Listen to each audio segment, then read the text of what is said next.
Top stories today, and the Prime Minister Scott Morrison says Australia has the right set of policies to reduce its carbon emissions. His remarks come as the United Nations releases a grim report warning about the dangers of climate change for the world's oceans. Joining us now is the CEO of the Climate Council, Amanda Mackenzie. Amanda, hi there. So what did you make of the Prime Minister's speech? The only reaction that came to me was this is colossal bullshit, the claim that Australia is doing enough on climate change. And I'm sorry to use crude language, but I couldn't think of a fairer term. I mean, we've just seen catastrophic bushfire conditions in winter. In Queensland, we've seen at the same time fires burning in the Amazon, in the Arctic.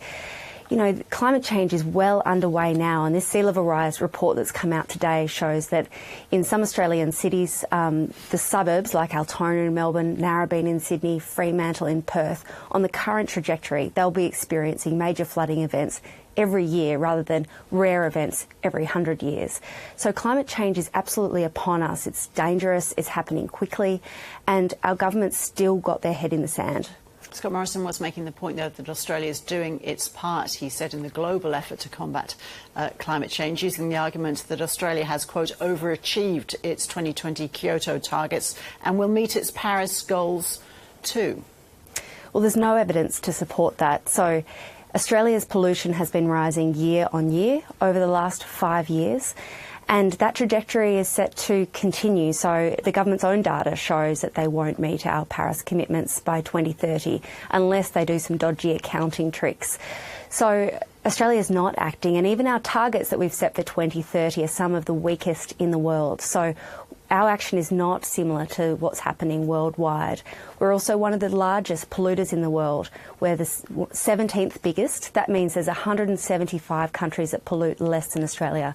We're a really important actor on the stage, and we need to be stepping up. He made the point, though, that there is a concerted effort, and the priority is to get plastic out of oceans. That surely is a good move. Sure, let's do the plastic work, but let's do the climate change work too. You know, it's no use cleaning up one environmental mess unless you're cleaning up the major environmental mess that is actually threatening our civilization over this century. So I know that young people all around the world have obviously been on the streets this week, extremely worried about what their future looks like, and that's an absolutely legitimate concern.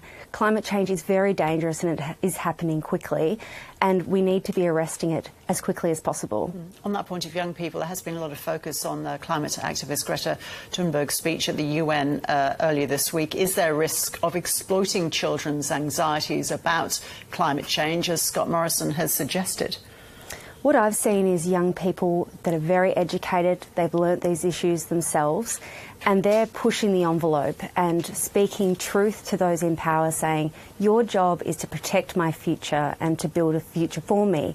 They're not out there by choice, they'd rather be at school, but the lack of leadership from the federal government and governments around the world has prompted young people to stand up, and I think it's really brave of those young people to do so.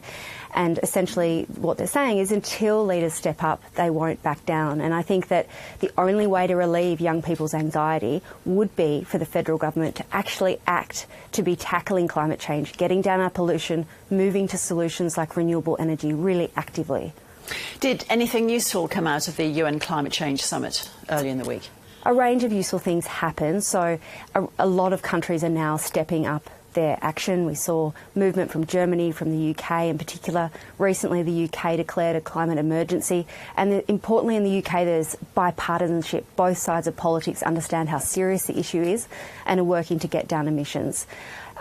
So there was positive movements from other countries around the world. And what's your view on the latest warnings from the Intergovernmental Panel on Climate Change about rising sea levels? Do you think that will prompt further action by governments, including Australia?